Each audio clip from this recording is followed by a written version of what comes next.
All right, welcome back. This is a patrol story. I've been on the job a couple of years and working out of a East LA Latino area. And we had motor officers that came into the division once in a while to write tickets. They had problem corners, people blowing lights and hitting pedestrians. So they have motor officers would come and they sit in gas stations. You've seen them. They sit in the gas station parking lot and they write tickets, okay? We had a motor officer that was had a heavy accent, Mexican, heavy accent. Nice guy. Oh my gosh.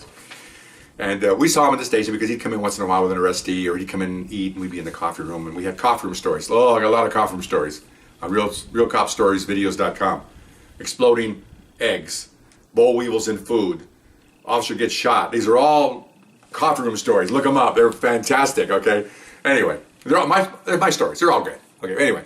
So we had little cheater boxes in our police cars. And what that is, cheater box means that when anybody broadcasts on our frequency, we can hear them talking on this little cheat box. That was for officer safety. In other words, you hear somebody say, I need help at First and Soto, you'd hear it on the box and you'd already roll. And sometimes the girl couldn't hear it for whatever reason. She'd get a bad signal and she'd say, repeat, repeat. And meanwhile, this guy's fighting, you know. And so we'd hear that. So those cheater boxes are great. I don't think they have them anymore because they have computers now and everything else. But that was our way of knowing what was going on. So we're leaving the station. It's like 4:30 in the afternoon, and we're on regular patrol. My partner, we've been together a while, and we're pretty tough dudes, and young guys, you know, flat stomach, full head of hair, and so we hear this on the cheat box. Help! Come quick! Come quick! First and Soto, quick! And we go, oh my gosh, that's so and so. We know his name, right? Because that's the way he talks. His voice getting higher and higher when he says this. Hope it comes out on the camera. So of course we're close. So my partner floors it, right? So I'm in route, we're in route. So we hear other units. We're in route, you know. So come around the corner, jump out of the car. I'm the first one out because I'm the passenger.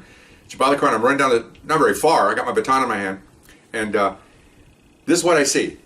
I see a motorcycle on its side, okay, and this Latino officer is on his back and he's like this, and he's swinging at two guys on top of him, okay? And there's a third guy like this, you know. He wants to get in the fight. Three guys are on him, okay? So of course I didn't get there first because there was another unit that came from the other side. It was near a intersection. There was also a parking lot, and that police car blew in the parking lot ahead of us, and he's already running to the first guy. And the first guy wants to get in. Of course, you see this arm come around his neck. He gets yanked off his shoes and pulled back. And the guy nearest me, I got my baton, I smack him on the legs, and he turns, aye! And then my partner grabs him by the hair. We drag him off, and then the other officers grab the other suspect off. And of course, there's some guys are baton in the ribs, some guys are choking, and there's all kinds of moving parts here, okay? And of course, this officer gets up and he's kind of woozy, and I'm looking down, and his motor boots. This is why they wear boots, I guess. You know, the boots go up to the. I'll just explain. Go up to the back of his knee. You've seen motor officers. They have those high Gestapo boots, they call them. You know. Well, this back of this boot is singed, burnt. What happened was when he fell on the bike, he fell on his leg was on the exhaust pipe.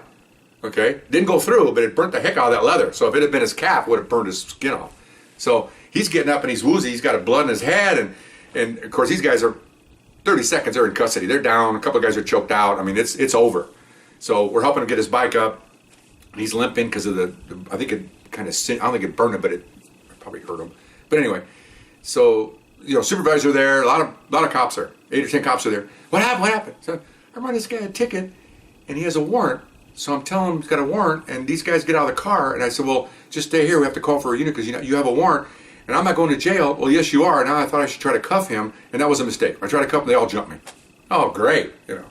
So that's not a good thing to do. So they, and none of them spoke in English, so we had other teams like myself with my partner. We both spoke Spanish, so we're advising our guy they should not do that once he woke up.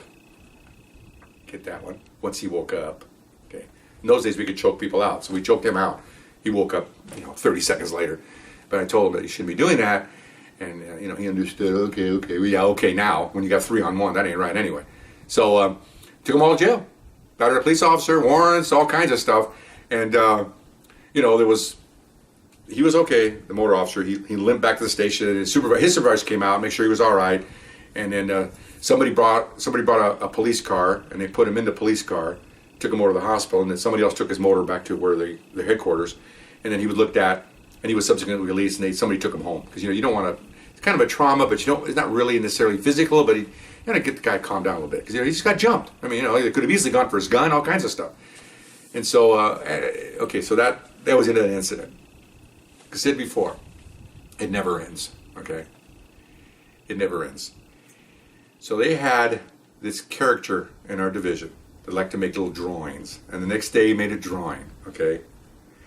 And the drawing was of a very large motorcycle. Huge. I mean, just, you know. And they had a picture of him. He's like this big, okay? And he's got his foot up on the pad where you put your feet on a motorcycle. You know, the what do you call that thing? The foot peg, I guess you call it, to get on the bike. He got his foot on the foot peg. And he goes, they wrote over the top, "Come quick, I can't get on my bike." He wasn't a big guy, but and so they made it obviously like he's like, you know, the bike's this big, he's this big, you know, trying to get on the bike. "Come quick," you know, Queeek, I can't get on my bike, and of course that went all over the station. Everybody's laughing, you know, and that was pretty funny. And again, no sense of humor here. The poor guy got assaulted, and nobody cares, okay? And that went on for a few days. And like I said before, in some of these other stories on my .com site, your story lasts as long as there isn't a new one. Then yours falls to the side, and here comes a new one, okay?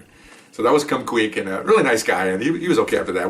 I saw him at his retirement. I go to a lot of retirements, so my era retired. I go to a lot of them. And that came up a lot of his fellow motor officers thought that was hilarious, and so they did a bunch of stuff about that. But anyway, so that was as long as he's okay, that's all that mattered. Hope you enjoyed that. We'll see you next time.